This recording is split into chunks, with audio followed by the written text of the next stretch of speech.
Good afternoon, guys. Got a 2021 Rubicon foot shift. We're about to put a 40% and some stage 1 springs in.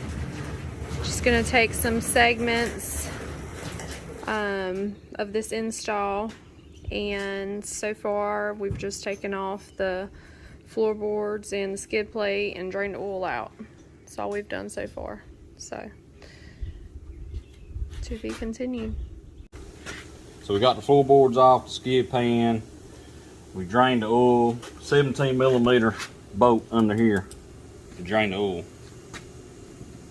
Now we're going to you got to take these two rubber boots loose to be able to we're going to pull this front diff forward and release this drive shaft. So you need to get these boots up out of the way, and that'll allow you to, the shaft is spring loaded here. So they've got a O-ring, two rubber O-rings. They're using those like clamps on these boots. I'll take a pick and get those off. And then you'll be able to slide this boot back. You want to just slide it all into the middle like that.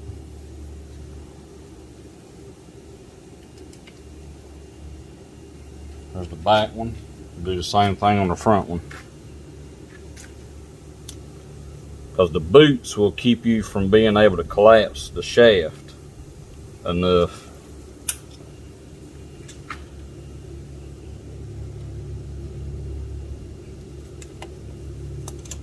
Be careful not you don't break those O-rings. You can't break them. I mean, they'll stretch some, but not a whole lot.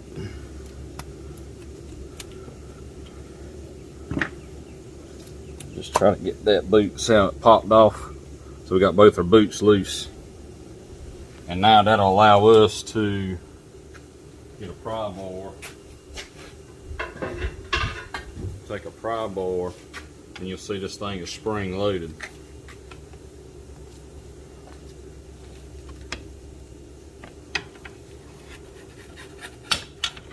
Sometimes they're kind of tight. There's an O-ring in here, but now what we need to do is get the front diff loose so we can pull it forward to finish getting this off of this output shaft.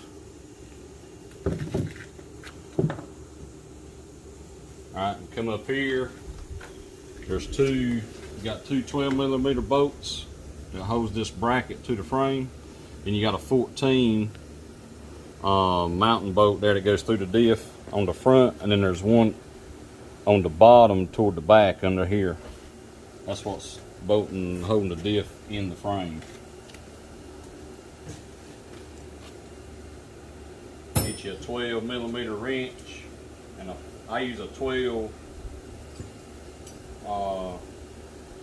I use wrenches and a socket.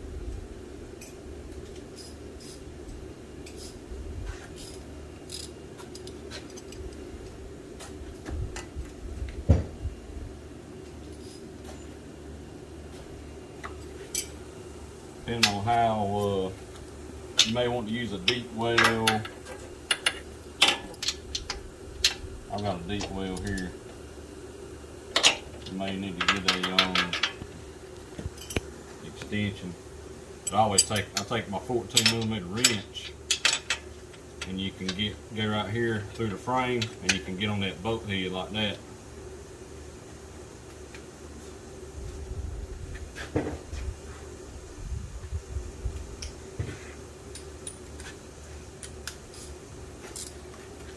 Come over here to this side. I'm gonna grab that wrench.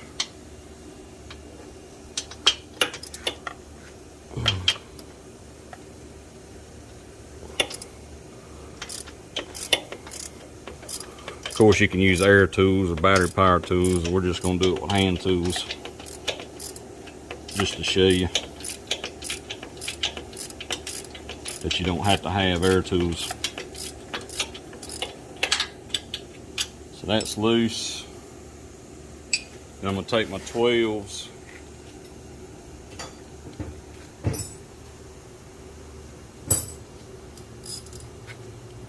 Take these two 12s loose here.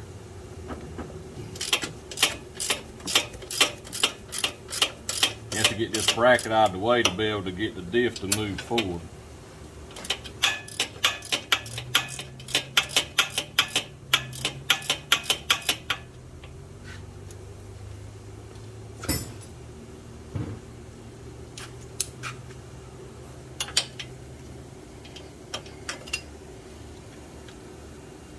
That's too tight.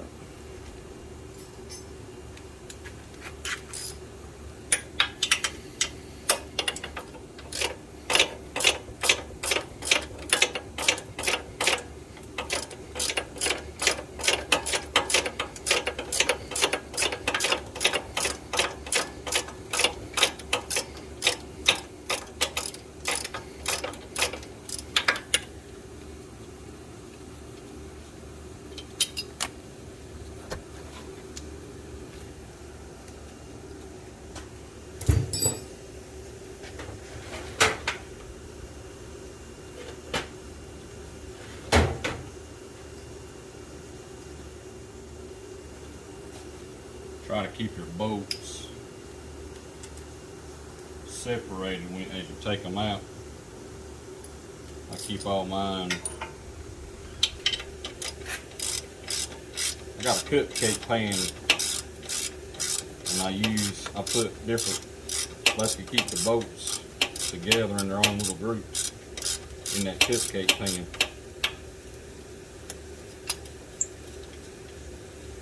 A lot of these you can't really mix them up, they just go in certain spots, so there'll be different lengths.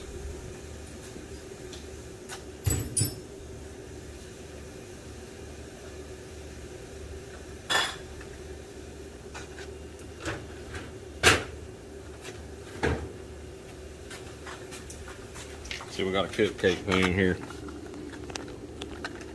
where our bolts organized.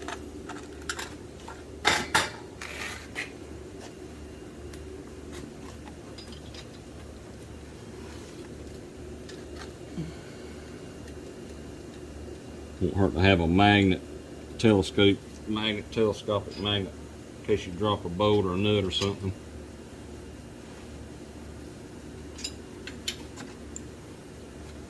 So you've got the bracket out of the way, put that to the side. You can kind of put your hardware back in there so you know what goes where. Now we've got to get that bottom one out.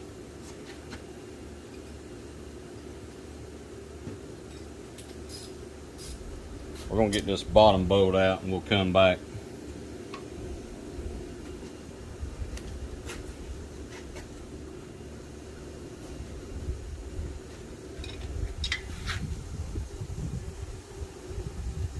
This one here is the same way. I take my wrench, turn it backwards if you want to call that backwards. Up through the frame, and you can get it on the bolt head. Right there, just like that. If it's turned right, there you go, just like that.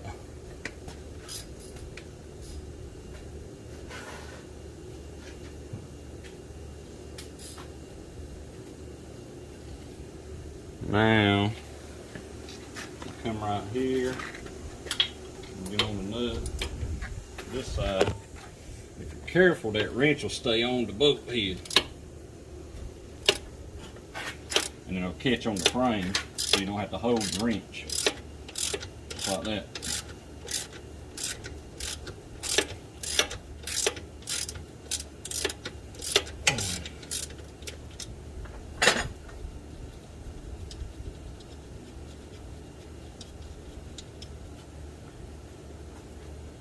Alright, see how that caught the frame? Now that bolt will come out. You may have to kind of move the diff around with your hand.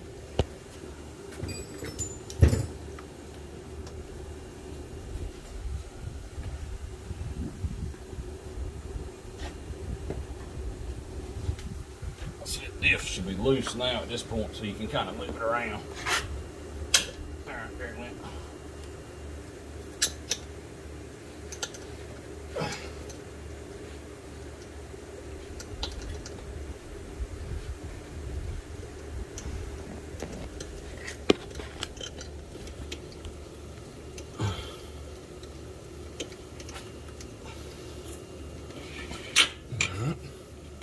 I'll put my nut back on there.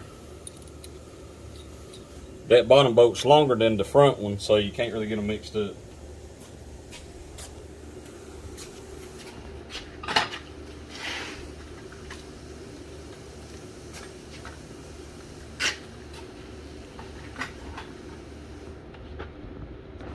So now, what you want to do, you got to pull the diff forward. You need a pry bar. We got a long pry bar here. But what's going to happen is you've got to turn the tie rod in is going to interfere with you moving that diff forward. So what you want to do is move your handlebars, steer to the right, like that, to give you some room. And we're going to take this pry bar and just kind of go in here and pick up on this diff.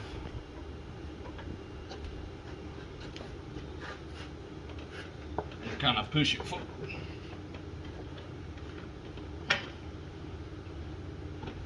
Like that. See how far forward it went? Now, should be able to get the output shaft off. Sometimes it's easier if you got somebody to help you kind of pull the diff while you're pulling on the shaft. Alright, so you've got an O-ring on here that goes on that shaft. We're going to take it off once we get this out of the way. Alright, see how that came right off? Now you want to take this whole shaft. I take the whole shaft out of the diff as an assembly.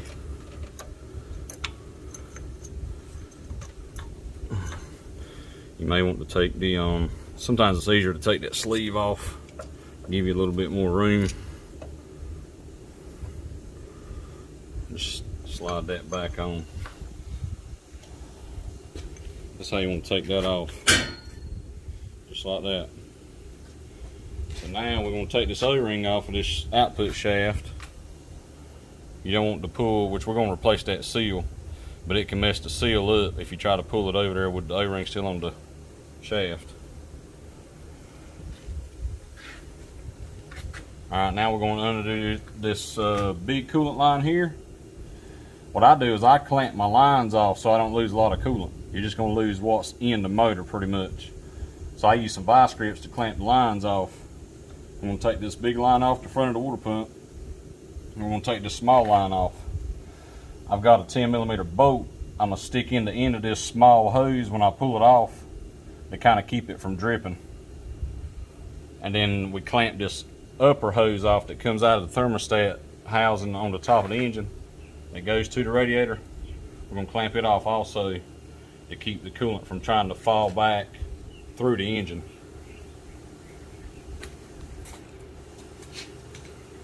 We've clamped that line off. We've clamped the other top line off over here on the other side.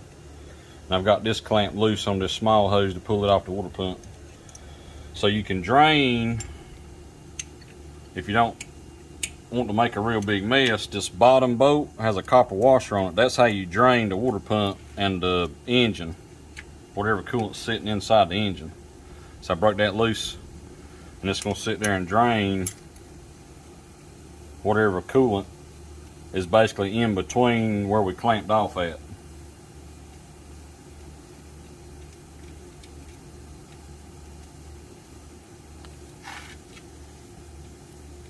So we got that loose. Take this big hose loose. It's a 1/4 inch. You can use a 1/4 inch socket or a flathead screwdriver.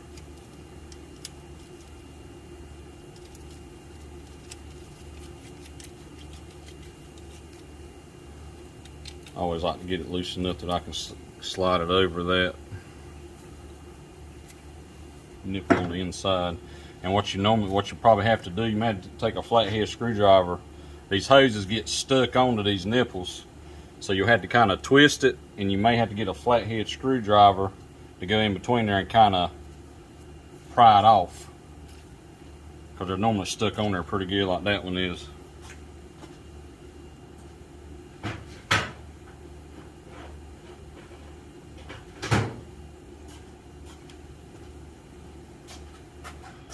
We're going to take and go in between there and kind of work that hose off.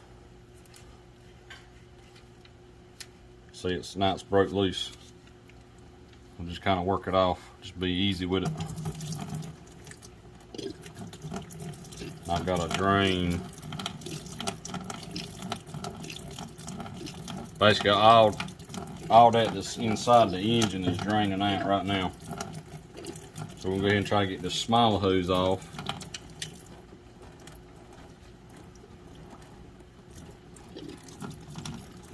Work it off the same way I did that big one.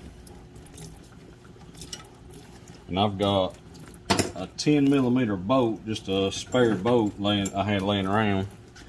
I think it's going to fit inside this small hose. Because what's going to happen when you get this off, when you're sitting there with the cover off of the engine, it's going to be trying to leak and stuff like that. So I'm going to just plug it. That's a 10mm bolt I got stuck in there. You'll just want to kind of bend this out of the way. Sometimes it'll stay on its own, sometimes it won't. There we go. Alright. Let that finish draining. Basically most of that coolant's out of the engine, but we didn't lose everything in the radiator. We didn't lose a whole lot of coolant. We'll just top it back off when we get it all put back together. So I'd go ahead and tighten this 10. This is a 10mm. Tighten it back up.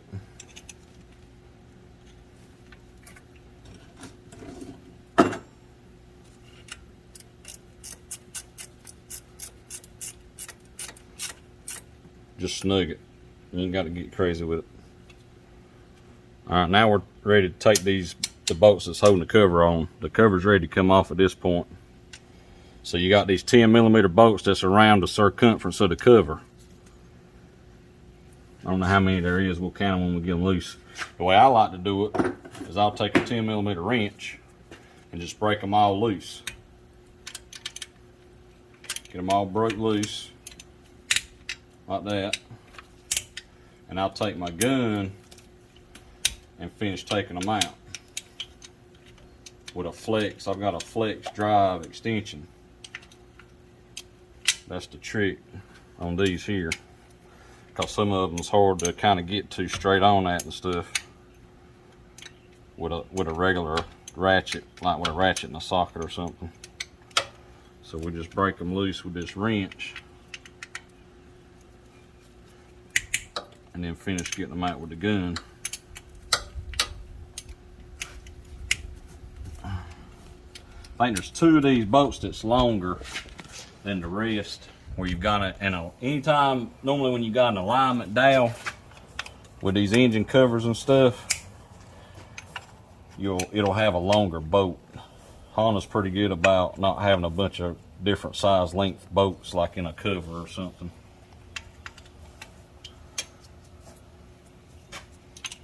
So we got that one. There's one hiding right here. It's kind of almost need a stubby wrench on it. All right, we got that one loose. Basically, this half is done. I'm gonna move to the other side.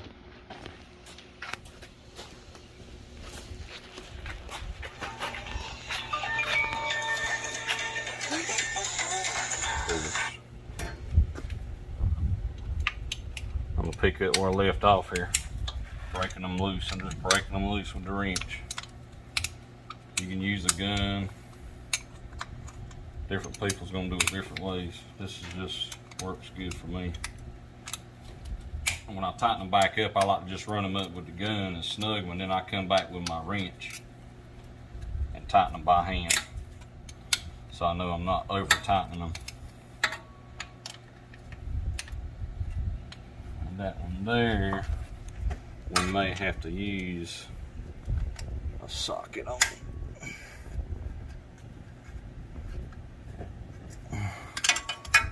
It's kind of in a tight spot.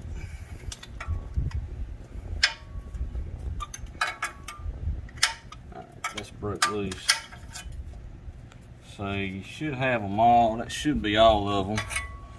And something else I like to go ahead and do before we take the cover off. This is your clutch free play adjustment. You want to break that loose and make sure it's not froze up. Well, if it is froze up, you may have to deal with it once you get the cover off. But I like to go ahead and break it loose and loosen it up before I pull the cover. Alright, we're about to pull these bolts out that's holding the cover on. I got them all loose. And got lucky on this one. That clutch free play wasn't froze up like they normally are. That 14mm nut just is acting like a lock nut. So this flathead, this is a stud that goes through this cover. The cover's not threaded. It's just a through hole. This stud just spins inside of the cover. There's a threaded plate on the inside that's a separate piece. Basically how this works is when you turn this stud one way or the other, it moves that plate in or out. That's how you get your, they call it free play.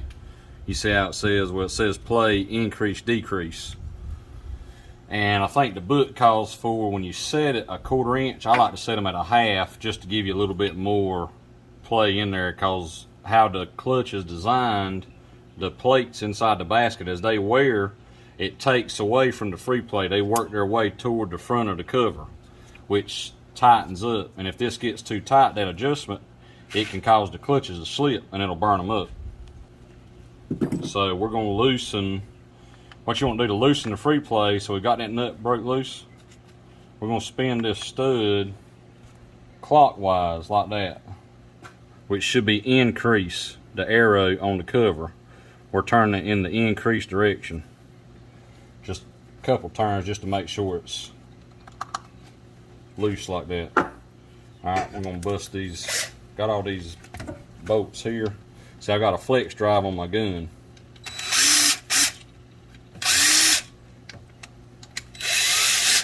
This is handy right here on this cover. What's that? So I run them all out.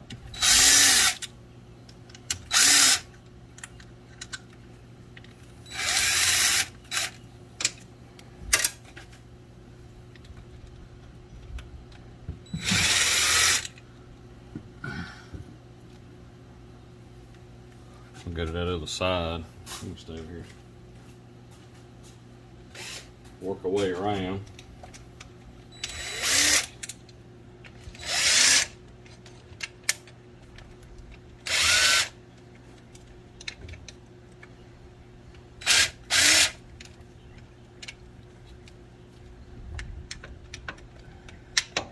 I think you're actually going to have 4 different length bolts. These 2 right here by the oil filter housing are a good bit longer than the rest. I wasn't thinking about that earlier. Alright, so all these bolts are loose. So these 2 here, yeah, they're real long. That's your 2 long ones. They're the same length. They go right there by the oil filter housing. And you just start pulling bolts out. Don't worry about, you ain't really got to worry about keeping up where they come from. Like I said, they're all gonna be the same length except for 2 where the alignment dowels are. And you can kind of tell if you've got a bolt in the right place on these Hondas. You always have about a 1/2 inch. Before you start your boat, you should have about a 1/2 inch of bolt hanging out of the hole. That's how you know if it's the right length for that hole. So basically, if you've got 1 inch hanging out, or only like 1/8 of an inch or 1/4 inch, you know you don't have the right length bolt in that hole. Pretty straightforward. So, I think we've got all the bolts out of the cover. Just double check. Main one, some people you'll miss is that one right there, that top one that's kind of tucked down. It'll kind of hide from you, and then make sure you got your 2 on the bottom. Looks like we've got them all. So what I'll do is I'll take a dead blow hammer. It's a dead blow. It's not a ball peen because you can break this cover real easy. And I'll kind of tap on that cover. And if you listen, you can kind of tell when the cover will get loose. It'll change how it sounds when you're tapping on it. Do that on both sides. We're just breaking the seal this already broke loose. We're breaking that gasket maker seal there. So at this point we've got it loose. It's about ready to come off. So I'll just take my hammer and pop it like that. Just try to come straight off with the cover, as straight off as you can. Got something holding this up. Let's see here. I think it's that seal. That seal's trying to grab in that output shaft groove right there. So I'm just kind of take and tap. I'm not tapping on the cap, I'm tapping on that lip of that cover right there. What's happening is the seal, where this thing is kind of new, the seal's trying to grab on that output shaft. There we go. It's grabbing on that groove, that O-ring groove in that output shaft. I like to take these out. You may hear some stuff fall down in there, but it's going to do that. So we want to take this cover out from the other side. Alright, if you had any pieces drop out, grab them. This is some your clutch actuator pieces that just kind of, they float in there. I'm going to show you how all that goes back together. There's one piece of it that fell out. Just put it to the side. I'm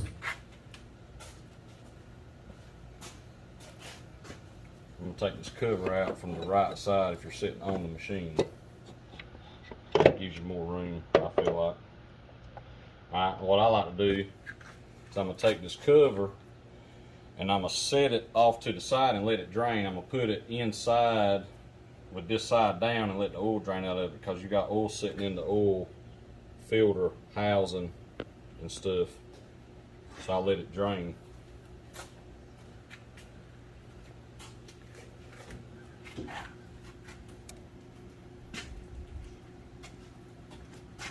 Okay, so we've got our cover. I've got this little homemade rigged up. I've got some oil dry down in there. That's what I just use this container for kitchen oil, draining these covers and stuff. It makes seal pullers and stuff for popping these seals out, but you can do it with a flathead screwdriver. Just be careful.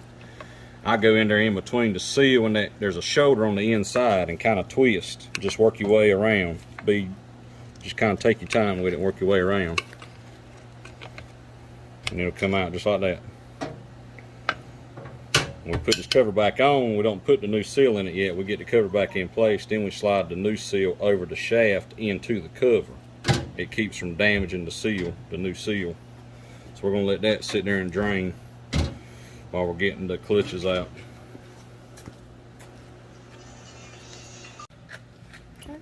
Okay, so we've got the cover off. That piece that fell out, that clutch actuator piece. Basically the way this works, you've got this arm, this shift arm, this goes on the shift shaft. This is a separate piece from the shaft. I'll pull it off here in a minute. That piece that fell out, this round side that kind of swivels, basically how this works, that fits inside of this bearing. And then this upside down U shape rests on that roller. And the way this thing works is when you change gears, you can see this trying to move. This arm basically moves side to side, left to right. And what happens is, you see these detents, there's a ball bearing piece that's inside the cover. And this basically wedges.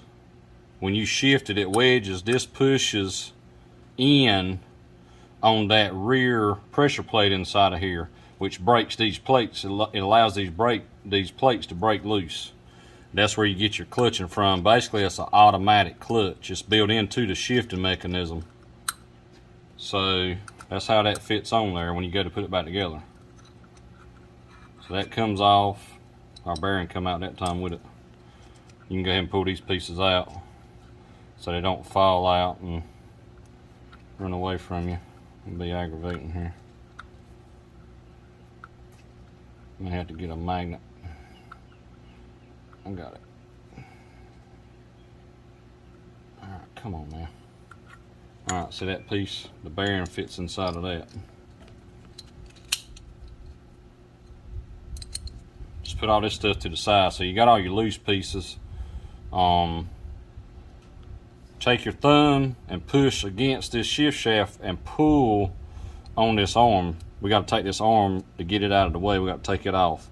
And you can kind of pay attention to how this is made. There's a spring in here that fits over a pin. It's like a split spring. And it has to go on here a certain way, so you can kind of look at how it's designed and fits on there as you're taking it apart, because it's got to go back together that same way. And you want to kind of take your finger, let me set this down. There's another piece in here that tries to come off with the shift arm, but it's not supposed to. It needs to stay in here. So I'm gonna hold it with my finger, this plate here. I'm gonna keep it in place as I pull this off.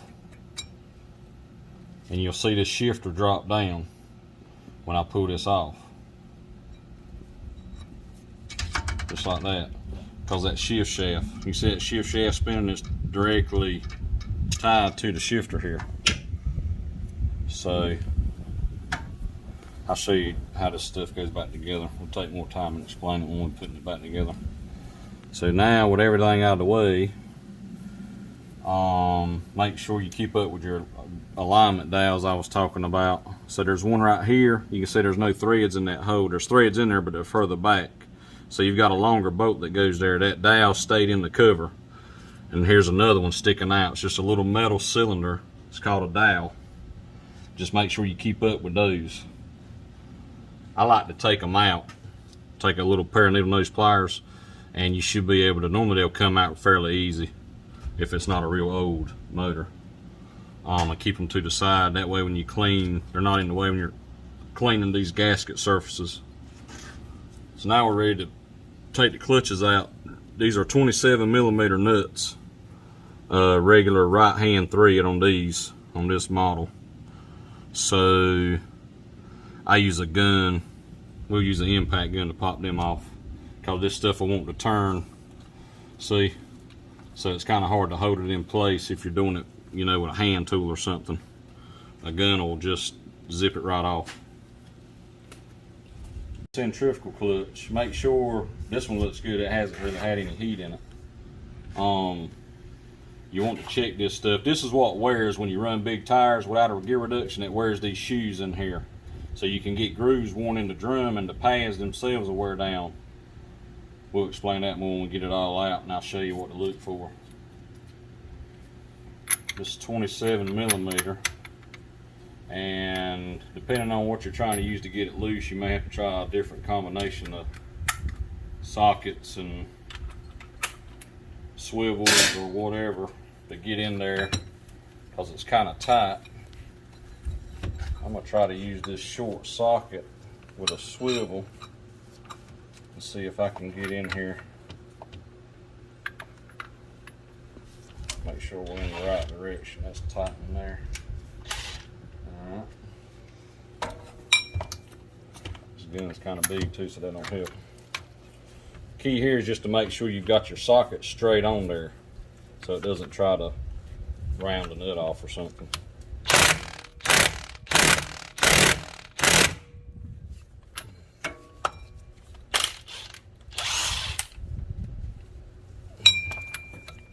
Must have had hit forward again by accident. Let's see. Okay. That one's loose. And you can go ahead and take the basket side, since you're right here with the right socket and everything. Actually, you can't take that one out yet. You got to get this clutch out of the way first. So there's a washer behind that nut, and it helps if you've got a magnet to get in there to get it out. So, because when you use the puller, that washer is going to get in the way of threading the puller onto that backing plate. Let me grab a magnet.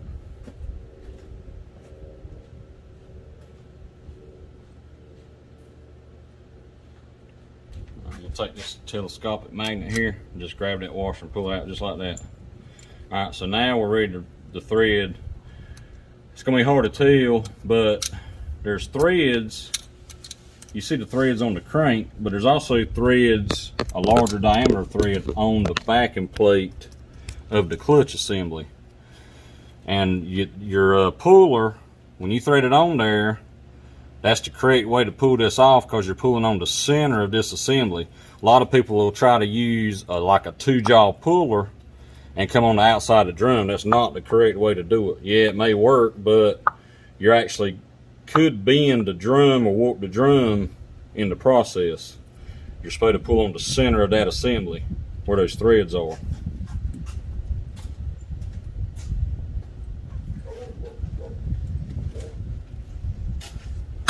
So we've got a special puller here. We sell these. Just make sure your bolt is backed out about all the way so it's not interfering with threading it onto the clutch.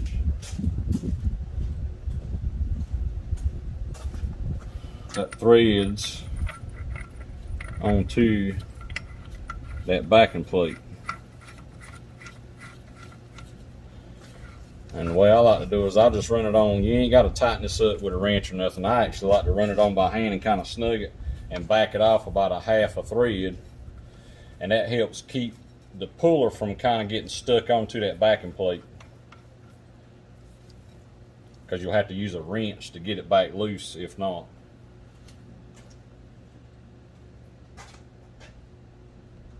Quarter, I believe that's a 3/4 head on this here. I'm gonna see, can't we just use these channel locks? These normally ain't tight. I've just got to hold that puller with something.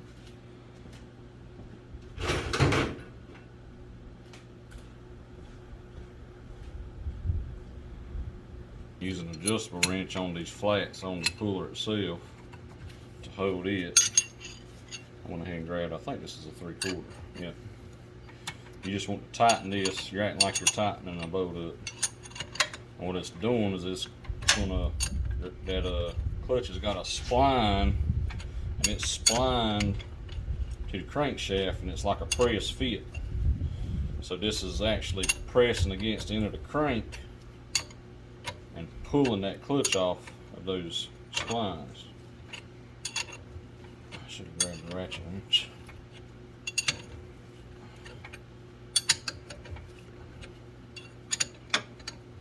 At some point it should kind of free up right there.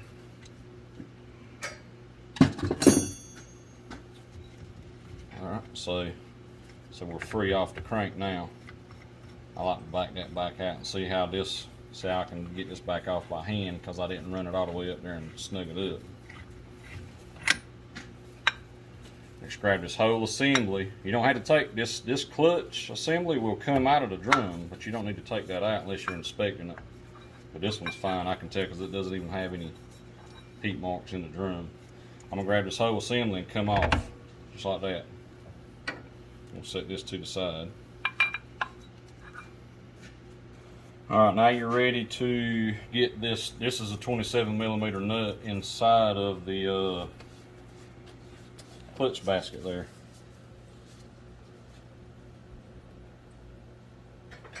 Pop that off. These nuts are staked from the factory, and we're going to restake them when we put them back on.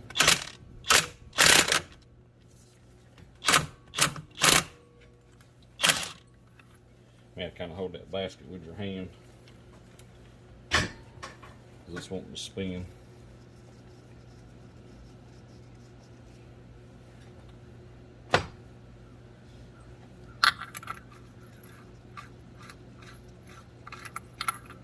Alright, so I've got that nut off. Now these nuts are different. You can't mix these nuts up. They're 27mm on the outside, but the clutch basket nut has got a smaller thread, so see, it won't screw onto these threads on the crankshaft, so you can't mix them up. Now there's another washer in here. Get it out with our magnet.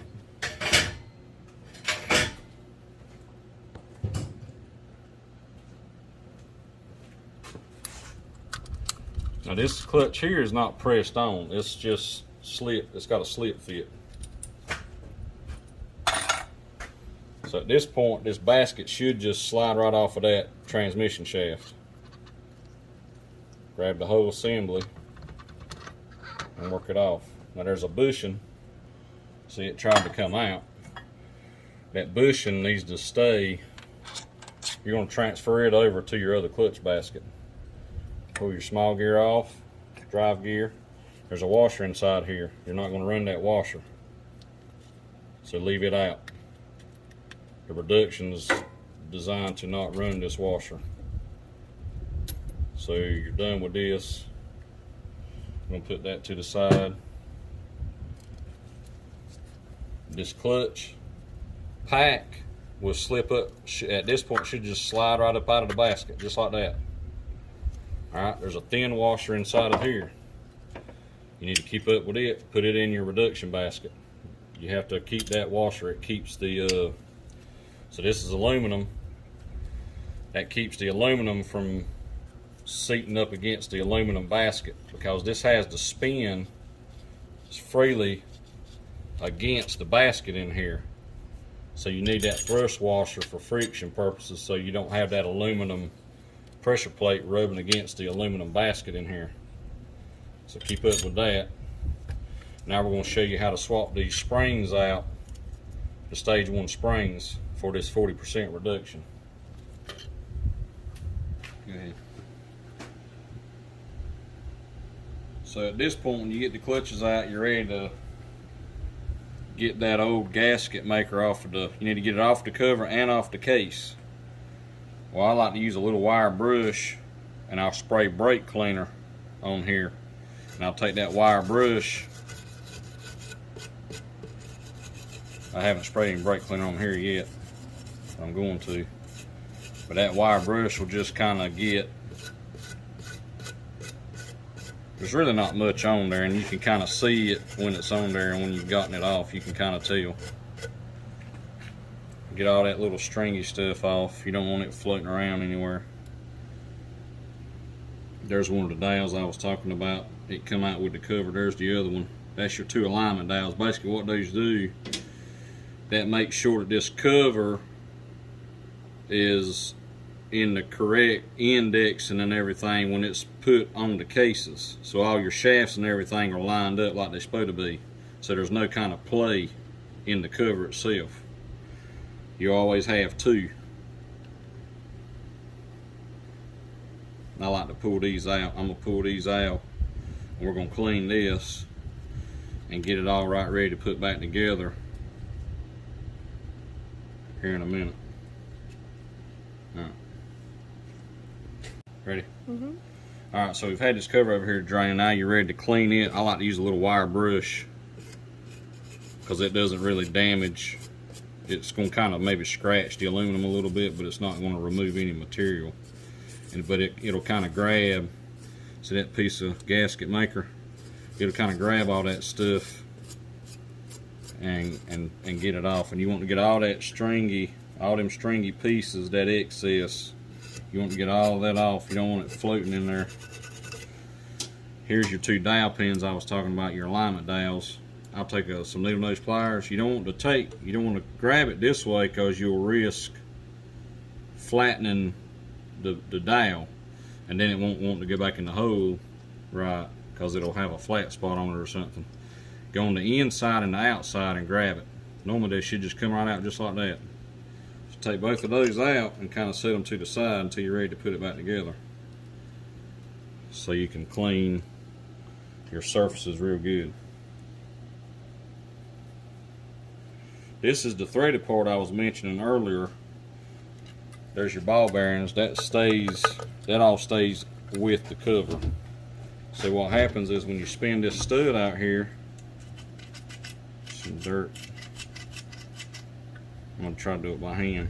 So when you're spinning that with your screwdriver, I don't know if you can tell, moving that plate in and out. Just make sure, if you got this thing loose, that it stays lined up on this guide pin here. You want to back it off too far and get it off like that. and you don't want to put it back together like that. It's got to be on that guide pin. So make sure you run your bolt in enough that it can't come off in between, you know, having the cover off and putting it back in place. You want some play on it about like that. So we're gonna clean this cover, spray some brake cleaner on there with a wire brush, and get ready to put it back together. Yeah. Okay. Alright, so we've cleaned the case, we've cleaned the cover, we've got all our Permatex gasket maker off. I took some brake cleaner and I sprayed out everything real good. Make sure we don't have any dirt, you know, from taking stuff apart. Which I didn't mention it, but we pressure washed. We washed this thing real good after we took the floorboards and the skid pan off. I always pressure wash them to get any dirt, loose dirt and stuff off of the engine. Make sure your O-ring, if it came out, make sure it's still in place right here. This is a water jacket for your coolant. That's where it goes through the water pumps it up through the head, the cylinder in the head. Make sure that O-ring is still there. You've got a little O-ring that stayed on this dowel. Make sure that's in place. Then I've got the 2 alignment dowels. I'm gonna put them back in place. You want to put these, make sure you put these in the engine case and don't leave them in the cover. Because what can happen is when you go to put the cover on, if for whatever reason the cover doesn't go right on, you have to pull the cover back off or something, like something's not lined up in here with the clutches. What can happen is that dowel can kind of stay, it can get pulled out and it'll fall down into the engine if you're not careful. So I always like to put them in the case when I'm putting it back together. Then you've got to make sure your O-ring, you've got a dowel and an O-ring. These always stay in place, or they do with me when I take them apart. You've got a little bit larger dowel and O-ring over here. This is your oil pump. Make sure all that is still in place. Everything's in place. Our bushing, we just left our bushing on the primary transmission shaft there. When I do these things, I like to have it where the engine is tilted back if I'm doing a primary. So I've got this thing, we've got it jacked up. The engine's kind of tilted back some so that any kind of oil or anything that's still sitting in here, because you won't ever get it all out, it's not trying to run out the front of the engine here while you're putting it back together. Because what can happen is if you get some oil trying to run out, like if the engine's tilted forward or something, you'll have some oil trying to run out constantly. And it can get into your gasket maker down here when you're putting it back together and mess your seal up with your gasket maker, because that's got to be clean, oil free. So I always like to, with my lift, the way my lift is made, it kind of sags when I pick the machine up, so it works out good, so it lets the engine kind of tilt back some, so I don't have any oil trying to run out here while I'm reassembling it.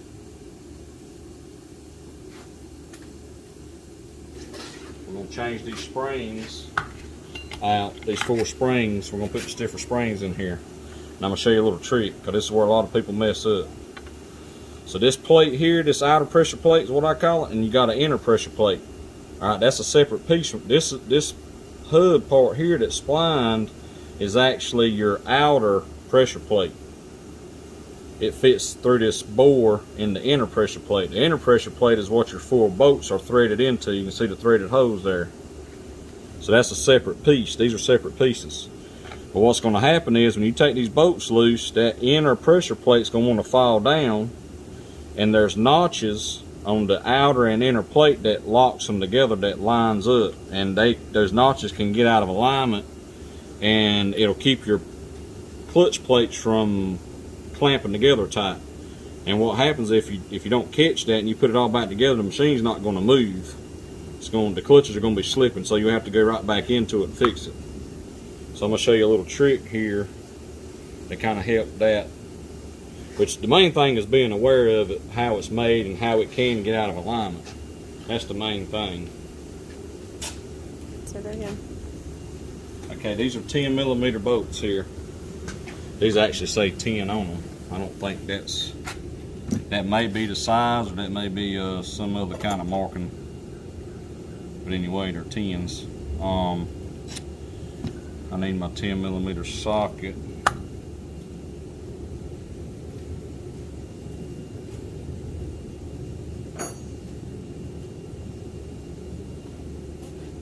What you want to do before you break these bolts loose, I'll show you a little trick here. I'm gonna stick a rag in here to kind of help support this plate, because when you put this thing together, this outer pressure plate right here sits on this washer. There's going to be a gap, there's going to be some space in between the inner pressure plate and that basket area right here, so it allows this plate to fall down, and that will get your alignment off. So we're going to put a rag. There's different ways that you can do this. You can use a bowl. I like to put it right back in the basket so everything stays lined up. So we're going to put us a rag in here like that. That may be too much. We're just going to try it and see how it does. I usually use like a bowl or a piece of a pipe, but everybody's not going to have a piece of pipe or whatever. So we want to try to get this. This rag is too thick. That's not going to work like I wanted it to. Maybe some paper towels. You can get some paper towels. You basically just want to lay something in there that's going to keep that plate from wanting to fall down.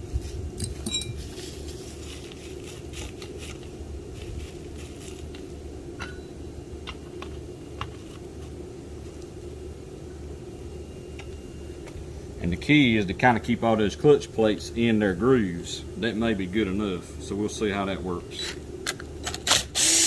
And I'll just go ahead and back two of them across from each other all the way out. Then work these other two out a little bit at a time.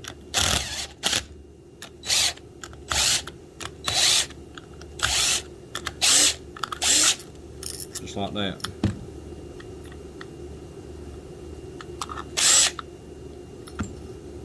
Pull that out.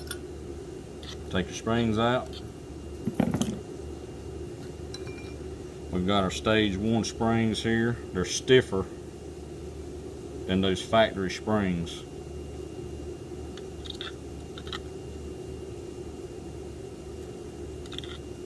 You may notice, depending on the machine, there may be a difference. Like these, ours are a little shorter, but they're way stiffer.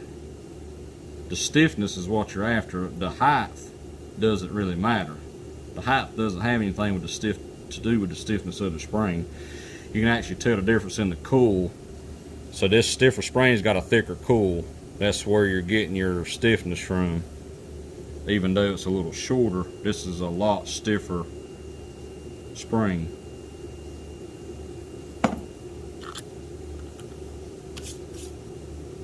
So we're just going to set our plate right back on there.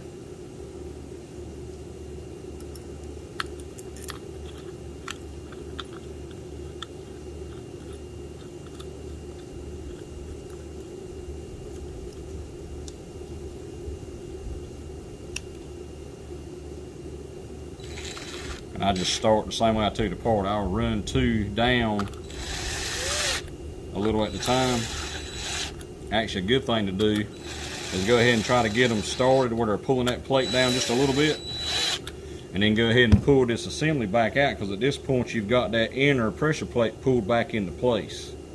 So we want to make sure that nothing moved, so we don't have a gap. See, our plates are tight. If those notches had gotten out of alignment that I was talking about, you'd have play. These plates would have play in them.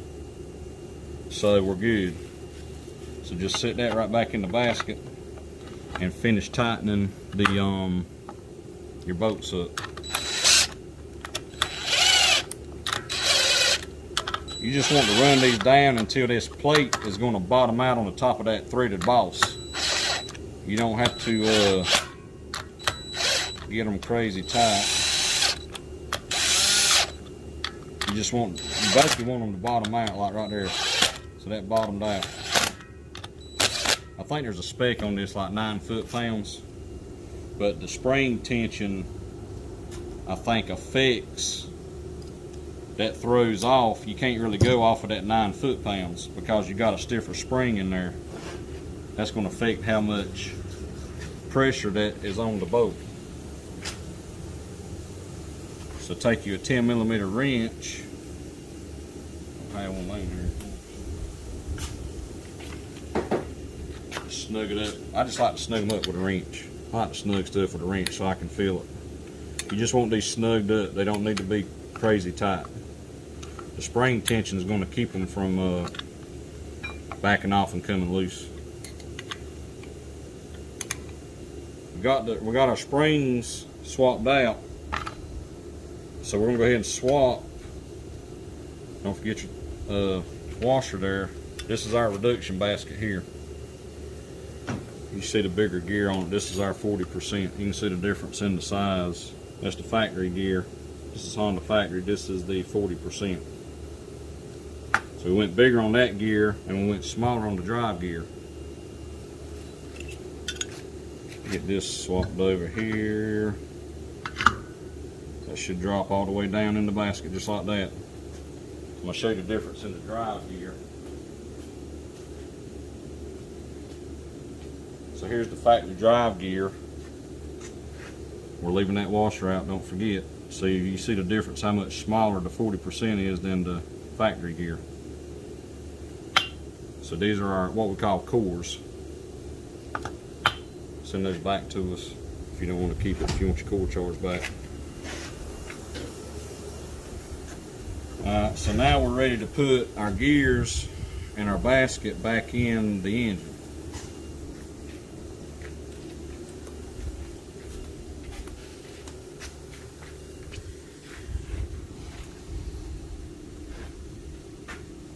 I've got a little bit of oil inside this gear. Slide that on. And your clutch basket, sometimes it'll be a little aggravating to get it back on because your splines have to line back up. And what will happen is, what you run into is that shaft tries to turn. You can put it in gear and keep that shaft from turning, but most of the time what I'll do is I'll just kind of keep pulling it back off and I'll rotate it. But basically you got to get those splines to line back up. There it went. You can tell when it's lined up because it'll go ahead and go on some. Alright, that's all the way on. Your gears should pretty much line up about perfect. The drive gear, if it's pushed all the way back, it will be off the back side of your basket gear just slightly, but the reason for that is, so this gear, this drive gear, when this is all put together, can kind of float in and out like this. So that keeps a full mesh. We actually machine our drive gears thicker than the factory gear by about 25 thou or so. So as it floats back and forth, it keeps a full mesh. This has to be able to float, and that's something else. When we put the centrifugal clutch back on, you want to make sure that drum has got some in and out play on it. Some people think they'll put it together and they'll notice that play, they think they've done something wrong, but the factory assembly also has that play. People just don't notice it when they're taking it apart. But it's got to have some in and out play so that this drive doesn't bind on the crank. When this engine is idling, basically in theory what's supposed to go on is this crank is spinning, this gear should kind of float, free float, until you give it some throttle, the clutch shoes grab, that starts spinning your drive, which spins the basket. But that is supposed to float at idle, and that's where you can, that's what allows it to idle in gear without having to have a clutch, like a clutch lever or something pulled with a manual clutch set up. That's what the purpose of that centrifugal clutch is, to allow it to idle in gear. So now we're ready to, I'm going to put this nut back on, that 27mm. If you'll notice, I don't know if you can tell, but there's a spot on the shaft where you have to stake that nut. There's like a keyway type cut in the shaft, and there's a flange on the nut where you stake it.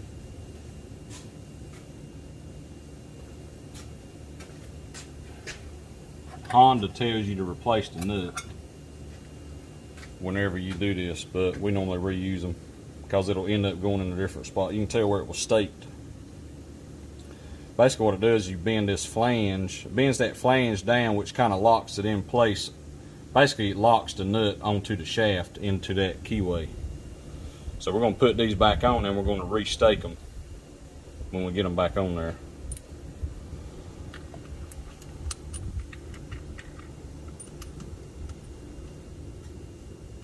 I'm going to get my socket to get that started because I can't get my fingers in there.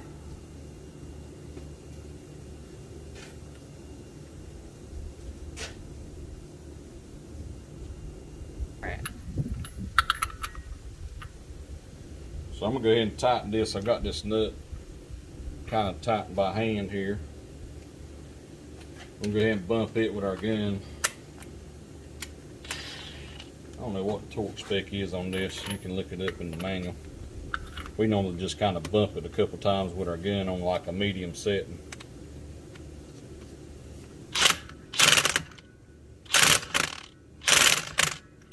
That'll be tight enough. When you stake that nut, the nut can't come loose anyway. So now we're going to stake that nut. We're going to stake that nut. We're going to go ahead and put our centrifugal clutch on and restake that nut.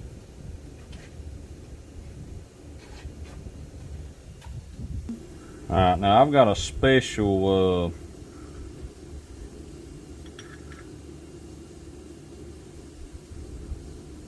you can see that it actually ended up kind of back in line where it was before, so we're just going to restake it.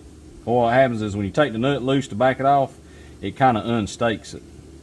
But it didn't break it or crack it or anything, so we're just going to restake it and it'll be fine. And I've got it's kind of aggravating to do this. You've almost got to have, I've got a punch here that I've bent so I can get behind this plate like this. Kind of at an angle. You just want to kind of knock that flange down into that keyway on that shaft.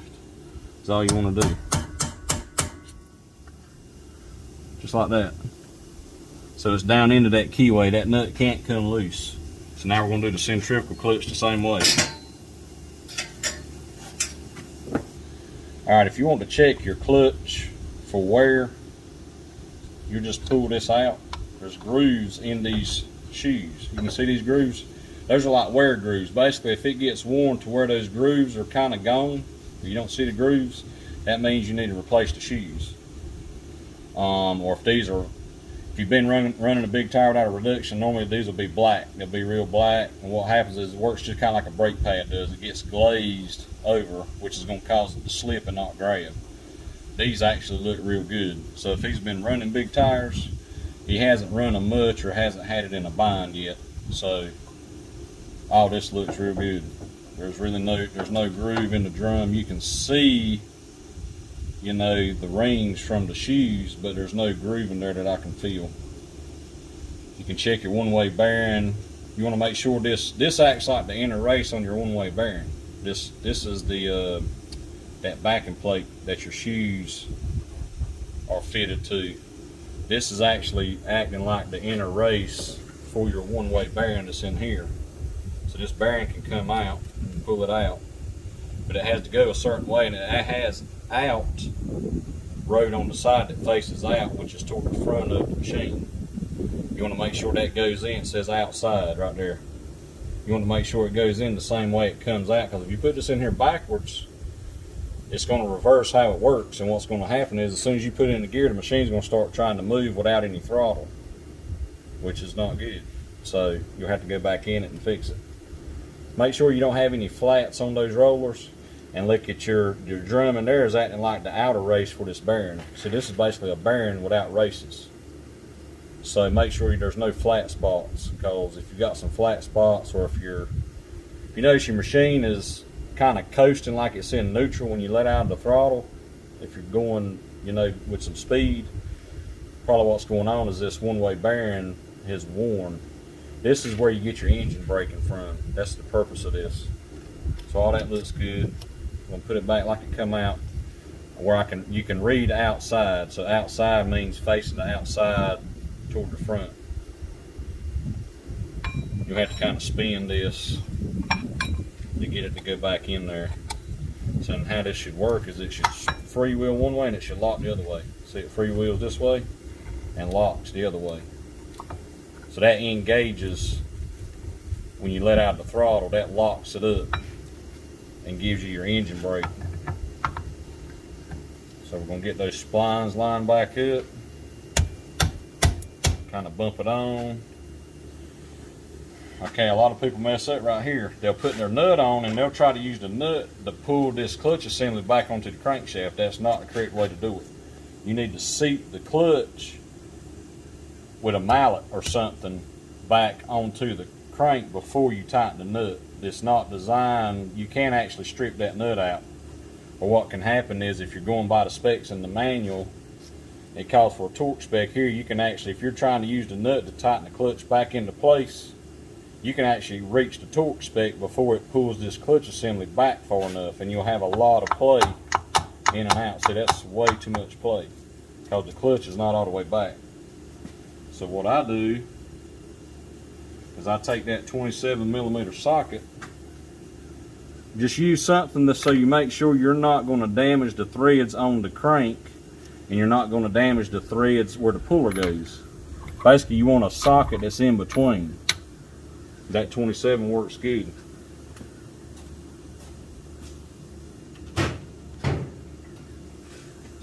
Ready? Mm-hmm. Alright, and if you'll listen, if you know what to listen for, you'll hear this thing as you tap it into place. You'll hear it when it bottoms out. Basically what you're doing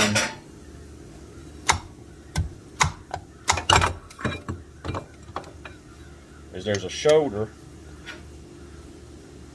I don't know if you can see it. There's a shoulder right here on the crankshaft behind these splines. And how this thing is supposed to work is this face in here, which is the face on the back of your shoe plate here, is supposed to seat against the shoulder on that crankshaft. That's how you know it's all the way back. That's the correct position of it. So that's why you have to knock this thing into place. Make sure it's all the way back. Just kind of, you can hear it as you're tapping on it. You can hear the difference when it bottoms out. It'll have more of a solid sound. And I may need a bigger hammer for this.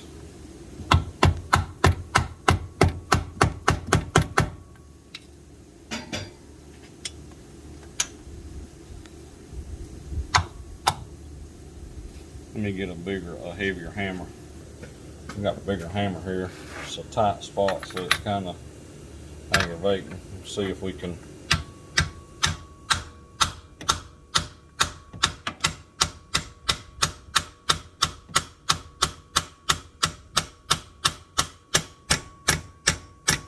Hear that difference? You can hear it when it bottoms out. It'll get real solid sounding. So that lets us know that that clutch assembly is all the way back against the shoulder on the crank. Now you should only have a little bit of play in and out here. Right there. That's what you want. It's about, I'd say 30 to 40 thousandths. That lets me know that that shoe assembly is all the way back. Now you can put your nut back on, tighten it, and restake it. Whenever you do this, make sure this spins one way and it locks the other way. And that you've got some in and out play on here. Because for whatever reason, some people, they'll leave that washer, they'll put the washer back behind the drive gear or whatever, and this will be in a bind and you won't have this in and out play. Well, that'll make it, as soon as you put it in gear, it's going to try to move because it's not allowing it to float anymore. You're supposed to have that in and out play like that.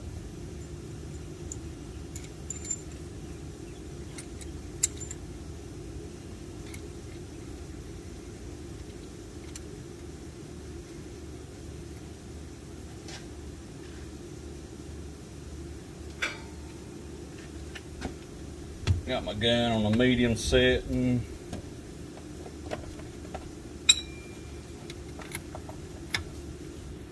Make sure our socket's straight.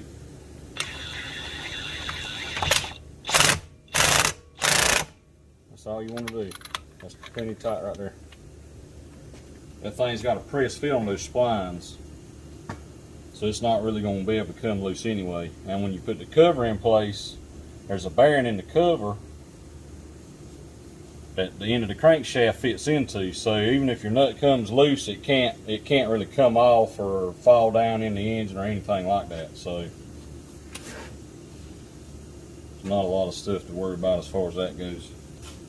All right, now we're going to restake that crank nut, and you'll have to kind of turn the engine over to get it where it needs to be.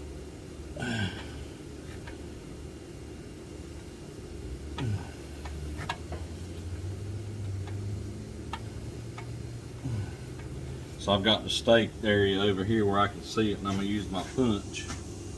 I'm going to go right there and I'm going to restake it.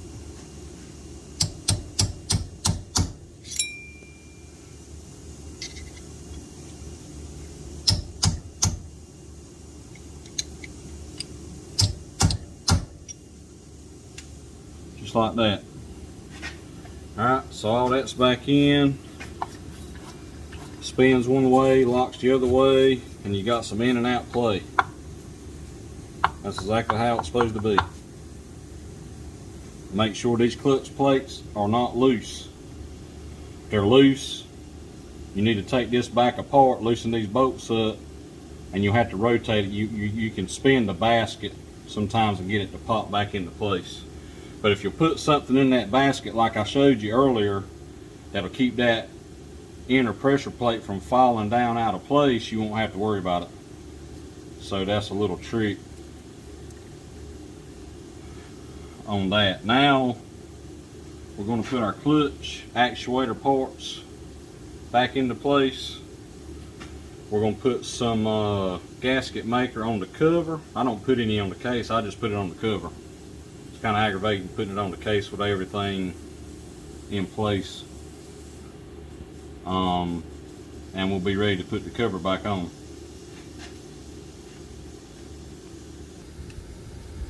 Okay, so this actuator arm,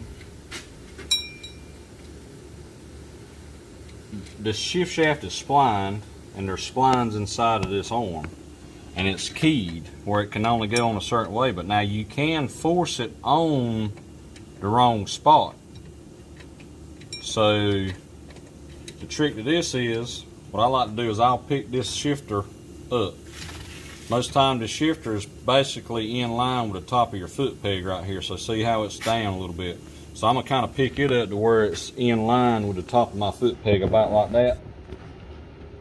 And then this arm, when it's in place correctly, it should line up directly center of the basket. It shouldn't be off one way or the other. It should come up directly through the center line of that basket. And it should just fall right into place on the shaft if it's on the right spline or keyed like it's supposed to be, the right indexing. And you may have to kind of play with it to find the right spot. Right there, see, it just fell right on. I had to kind of pick my shifter up above the foot peg, but that's just a little trick. And there's a tang on here. That tang is supposed to go between the two spring legs back here. That's on there's a pin, and basically this tang needs to go in between that spring. If you don't put this stuff back together right, it's not going to shift correctly. It's going to shift one way or the other, or not shift at all, or it's going to do something weird. All this has to go back just like it comes apart. So that's all the way back. See, our arm is running up directly center of the basket. Now you want to take this piece and you're going to set this back in the basket, just like you took it apart. These things are always kind of tight. You may have to take a hammer and tap it in there. They've got a snug fit to them. Okay, I got it to go with my hand. And that fits in there. That saddle is just going to kind of sit on that roller, and that's how that thing works. When you shift it up or down, it pivots one way or the other.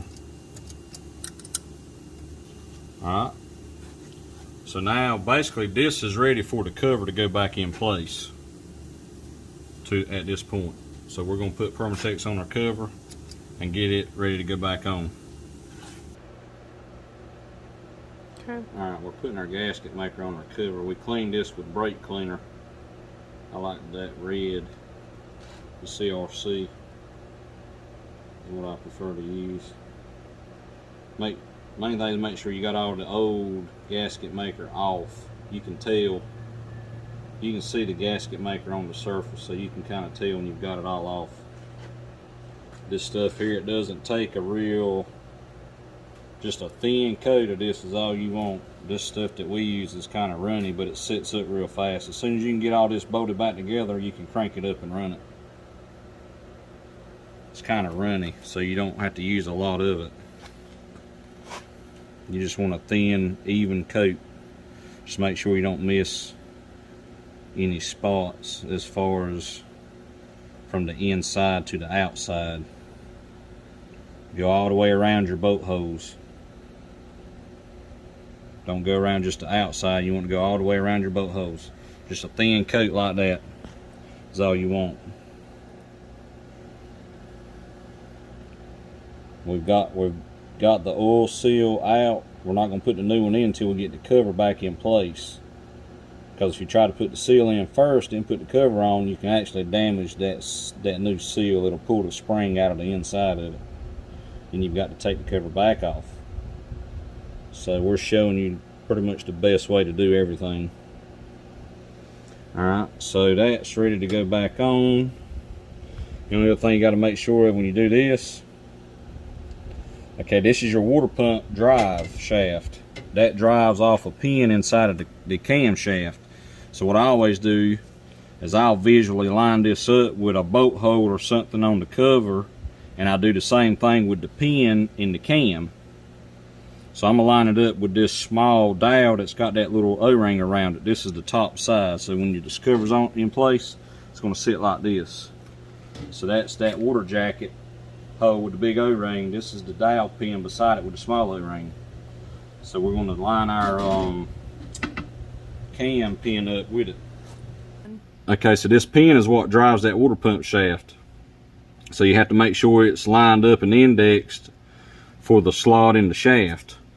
So we've got our shaft lined up with this dowel hole here with that small O-ring. So I'm going to rotate the engine and get that lined up. It doesn't have to be perfect, just kind of close. So we want that lined up pointing toward that dowel like that. Because if you try to put that, that's another place where people mess up, they won't catch that. They'll have this out of alignment with the shaft, they'll try to beat the cover on and they'll break this pin or they'll break the shaft. Then you've got to replace parts that you didn't need to. That looks pretty close there. So now I'm going to grab the cover. We'll slip this cover back on. Okay, we've got everything clean. We've got our gasket maker on our cover. Just, I always like to double check right here before I put the cover back on. Make sure you don't have any oil dripping off this area. If you do, spray some brake cleaner off and wipe it off good. That'll mess up your seal. And I just feel like I've got more room. I guess because of this water pump area, it seems like it's more aggravating to take the cover off from the left side than it is taking it off the right side. It's easier if you've got two people to put this cover back on, but best thing I can tell you is you just kind of try to line it up by eye how it needs to sit. Kind of like that. You'll have to kind of play with it. They never just fall right on. And the cover, when you get it on and it's on right and everything's lined up, it should just go right on just like that. You shouldn't have to beat it on or knock it on or nothing. You may notice just a little gap in there before you get the bolts in it, but that's because of the O-rings holding it off. But if you got like an 1/8 inch gap or something, there's something in there not right. That's what you want right there. So now we're ready to put our bolts back in. I'm gonna run them up with the gun and the flex extension, snug them up, then I'm gonna go back with my 10mm wrench and tighten them by hand, just snug them good. Okay, we got our cover back on. We've got all our bolts back in place. I do want to mention that on this, the way they designed it, your alignment dowels still run the same length bolts as the rest of these bolts. The only two that's different length are the two over here by the oil filter housing. They're kind of real long. So those two are long. All the rest of these bolts are the same length. We've run them up with the gun and snugged them up, and I just like to come back with my wrench and just kind of snug them up with the wrench, so I know that they're not over tightened.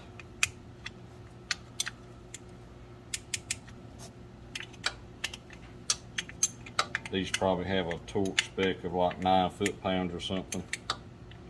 Check the manual if you're worried about that.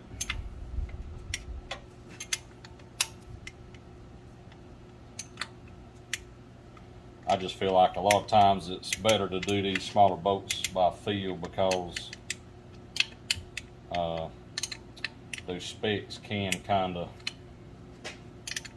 throw things off. There's different factors that comes into play if the bolt's got oil on it and things of that nature, and give you a false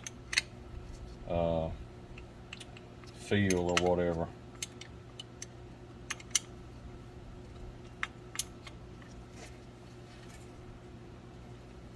It's real easy to strip these small bolts out too.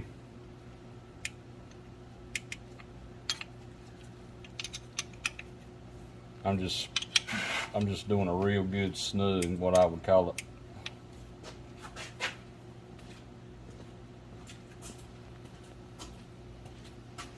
If you're not experienced, I would just recommend using a torque wrench. Probably will be the best thing.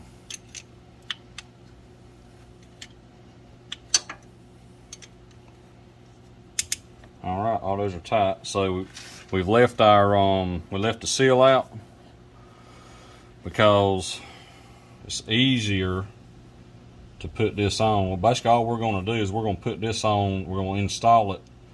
This allows you to be able to kind of work it over that shaft, that shoulder.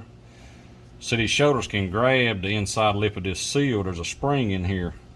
If you're not careful, if it grabs that lip of that seal and pulls it, it can pop that spring out of place, which is not good. So this allows you to you can kind of put some oil. There's grease inside of the seal, so that's going to kind of give us some lubrication to put it in place. They come with grease in them, but you can kind of just work this thing on over those shoulders, and you can kind of just tell if it's trying to pull. You'll kind of have to angle it and kind of work it over those shoulders. So at this point I'm going into the cover. I'm over my shoulders, my grooves, so I'm not worried about those. Now I'm gonna get a deep well socket that fits this seal pretty good, and I'm gonna just knock it into place with my dead blow. You just want that seal to sit flush with the cover, or it'll go slightly below flush. Okay. So we're going to take this 27mm socket that fits your clutch nut. It just ends up coming in handy because you can use it to put the clutch, you know, to knock that backing plate back into place. So I'm using that same 27mm deep well again that I used. You can use it on those nuts, which I used a shallow. I ended up using a shallow socket because I'm limited on my space with the impact gun. But basically I'm gonna use this deep well 27. It fits. It doesn't try to hit my shaft or anything. It's got plenty of room inside there, and it fits good on the seal. So I'm gonna just take my dead blow mallet, and I'm gonna just kind of knock in place real easy.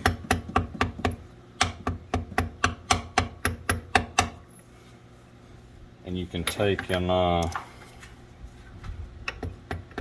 you just kind of take and work it in there. You just want it to sit flat. A little bit smaller socket would actually work a little bit better probably, but we're gonna make this work. We're just gonna kind of work it.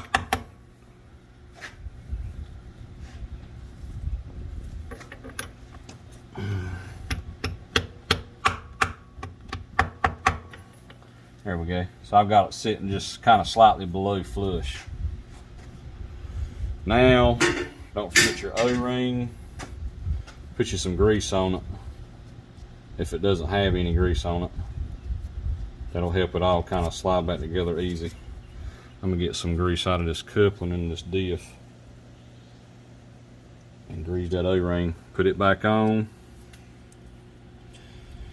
At this point, you need to, what I always like to do now, once I got the cover bolted back on, we've got that O-ring on so we don't forget it. I'm gonna go ahead and set the clutch free play. So we'll show you how to do that right quick. Then all you need to do is reconnect your coolant lines, unclamp them. Don't forget to unclamp them if you clamp them like I did. After you hook them back up, then unclamp your lines. Get your drive shaft back in place. Basically the reverse of how we took it all apart is what you're gonna do. Don't forget your drain bolt if you hadn't put it back in for the engine. Put your drain bolt back in there. Okay, so the correct way to set this free play is obviously you want this thing to be spin real easy inside of there. Sometimes they'll be froze up, it'll oxidize inside of this cover.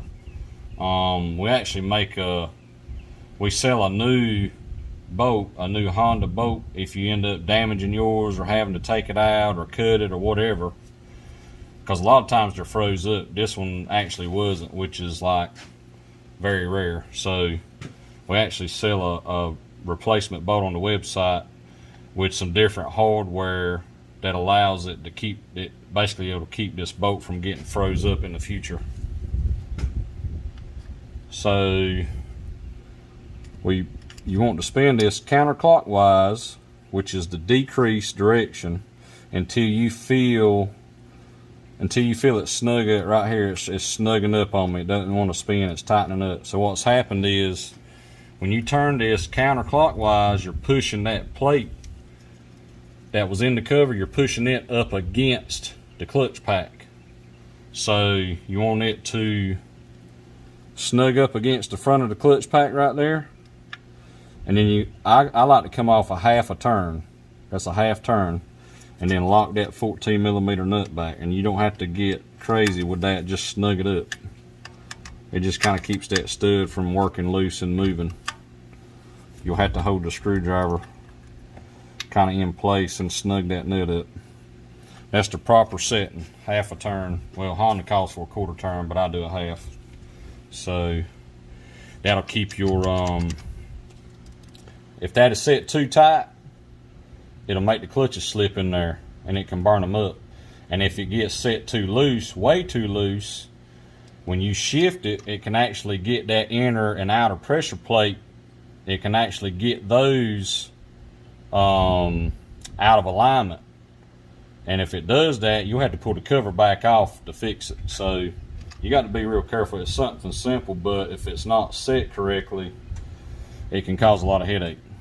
So we've got that. Now we're just going to hook our coolant lines back up. Don't forget to unclamp them. Put your drive shaft back in place. Basically, you're just going to do everything the opposite of how you took it apart.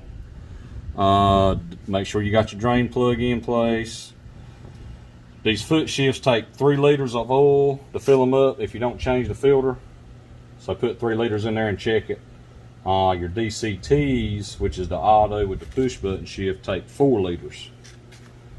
And the DCTs are similar, they're a different design, but it's a similar process as far as doing a primary reduction like what we've done here. That's pretty much it. Just do everything in reverse of how you took it apart at this point. And ride it, make sure we don't have any leaks.